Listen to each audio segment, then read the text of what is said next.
Welcome back to my channel. বন্ধুরা কেমন আছেন? আমরা তো ভালোই আছি, আশা করি আপনারাও ভালো আছেন। আর এই দেখুন, আমি ডিম ডাল রান্না করেছি, হাতে মাখা ডিম ডাল। একবারে কম সময়ের মধ্যে, অল্প সময়ের মধ্যে এটা রান্না হয়ে যায়। তো আমি এই রান্নাটা কিভাবে কি করলাম আপনারা দেখতে থাকুন, চলুন। আমি আজকে আপনাদের হাতে মাখা ডাল আর ডিম দিয়ে একটা রেসিপি দেখাবো। তার জন্য নিয়ে নিয়েছি পেঁয়াজ কুচি, আর এখানে লবণ আছে, হলুদ আছে, ওইখানে আছে তেজপাতা, একটা শুকনো লঙ্কা, কাঁচা লঙ্কা, আর নিয়ে নিয়েছি ডালটাকে মুসুর ডাল ধুয়ে নিয়ে নিয়েছি। তো আমি এখন ভালো করে হাতে মেখে নেব। একটু সর্ষের তেল দিয়ে দিচ্ছি সামান্য, দিয়ে হাতে করে ভালো করে মাখবো।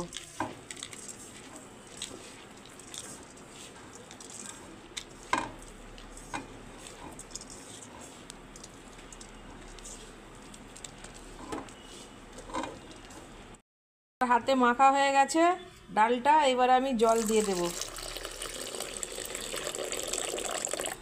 জল দিয়ে সেদ্ধই বসিয়ে দেবো।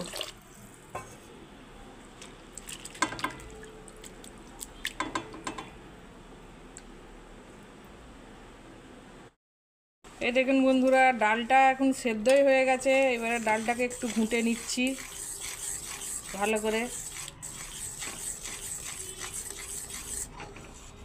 ডাল সেদ্ধ হয়ে গেছে খুব সুন্দর।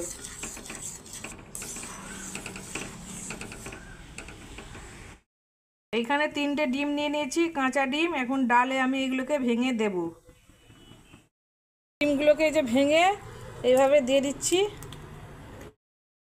এই দেখুন বন্ধুরা, কি সুন্দর হয়ে গেছে এই যে ডিমগুলো। এই দেখুন, এই দেখুন 3টে ডিম, একটা দুটো, এই দেখুন এই যে 3টে, এই একটা, 3টে ডিম আস্তে আস্তে এইভাবে রেখে দিতে হবে।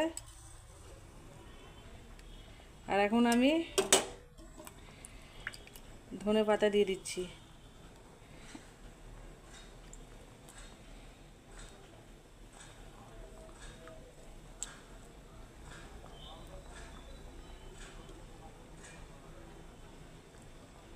তো বন্ধুরা, আমার এই রান্না অল্প সময়ের মধ্যে কেমন হয়েছে, ভালো লেগে থাকলে আপনারা কমেন্ট করবেন, শেয়ার করবেন আর লাইক করবেন।